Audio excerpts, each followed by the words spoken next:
今天我做了几个牛肉馅饼，您来看看我是怎么做成薄皮大馅儿。当然馅儿还得好吃。做馅饼和面是比较重要的，我用了500克中筋面粉加少许盐和330克的热水，不是刚刚烧开，但是还是比较烫手的水，这样和出来的面比较软，特别容易操作。如果要用凉水和面的话，和出来的面劲儿特别大，不容易擀开。水比较烫，先用筷子和，然后再上手。上手和的时候会越来感觉越黏，但是没关系。最后在手上撒一点油，均匀地拍在表面上就可以了。面和好以后再醒面半个小时。牛肉馅我用了1.5磅，这是1颗洋葱切碎，自己种的葱多的吃不了，我就来1大碗，1勺姜末。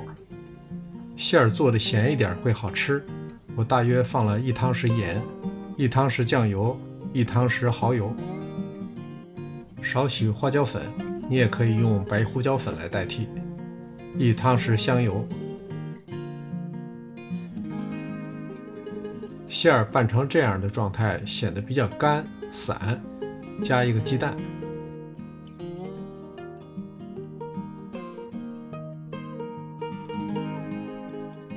这种感觉就好多了。我们来看看面醒得怎么样了。这时候的面很软，没有了韧劲儿，但是延展性非常好。我准备做6个馅饼，由于是用比较烫的水和的面，所以面非常容易整形。如果是用凉水和的面，面团的韧性非常大，总是往回缩，特别不容易成型。这时候的面用手压都可以成型，在擀面杖上也加少许油，连擀带抻，很快就能做成一个长方形。可以做得非常薄，但是容易破，不容易拿起来。擀好以后，从中间切半刀，把馅儿平铺在3个部分，但是要留1个部分。这种包馅饼的方法就不会出现一个大面疙瘩。需要注意的是把边缘抻齐，压实。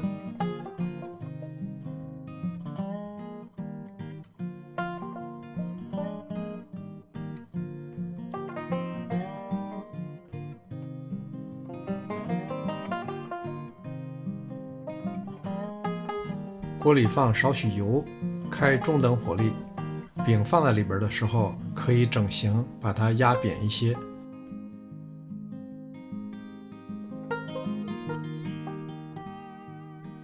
盖上盖儿，焖4分钟。4分钟以后翻个面儿，哇，颜色非常好。那接下来这一面还可以再烙4分钟。又一个4分钟到了，看看怎么样？非常好。看看里边怎么样？可以说面达到了非常理想的状态，非常薄，而且软中带脆。看看是不是特别诱人？告诉你一个秘密，确实特别好吃。给我这么漂亮的牛肉馅饼点个赞呗！谢谢您的观看，这里是上师厨房，我们下次再见。